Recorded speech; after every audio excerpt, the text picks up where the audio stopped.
media fest keçdiblər Naxçıvanda. Hə, sağ olsunlar. Sizi niyə dəvət eləməmişdilər? Biz axı o hesab edir ki, biz o sarı mətbuatın nümayəndələriyik. Sarı mətbuatın nümayəndələrini gətirib orada rəsmi iş tapşırırlar, rəsmi medianın başçısı qoyurlar. Bizi də hesab edirlər, biz sarı medianın... Heç adamların özləri də bilmirlər ki, sarı mətbuat nə nədir? deməkdir? Ümumiyyətlə, Azərbaycanda sarı mətbuat yoxdur. Bilirəm, eşitmişəm. Mən də bizim eşitmişəm. haqqımızda devamlı sarı mətbuatın var.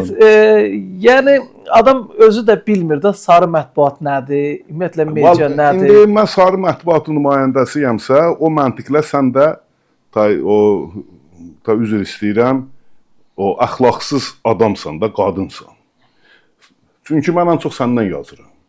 Sarı mətbuat əsasən əxlaqsız qadınlardan yazar da, düzdürmü? İndi mən səndən yazıramsa və mən sarı mətbuatın nümayəndəsiyəmsə, onda sən kimsən? Ona özün qərar ver. Maraqlı sualdır. O da maraqlı sualdır. Sarı mətbuat deyəndə mən bilmirəm, bəlkə başqa şeydə anlamda. Yox, da aydındır da, nə demək. Yox, da bilmirəm, nə deyil. Mən yenə deyirəm, Fuad Nəcəfli, mən sarı mətbuatın nümayəndəsiyəm, qəbul elədim. Sarı mətbuatın qəhrəmanları, küçə qadınları orasısan. Mənim də qəhrəmanım sizsiniz. İndi mən sarı mətbuatın nümayəndəsiyəmsə, siz kimsiniz? Və bu suala xahiş edirəm. Sizin o bir dənə onun o mətbuat katibi var. Nə idi o xanımın adı? Günay xanım Malik. Günay xanım Malik qızıdır. Günay xanım Malik qızı. Xahiş edirəm Fuad Nəcəflinin adından siz yazın, bizə göndərin, biz dərc edirik. Ki nədir? Biz. Elə deyilmi? Doğru.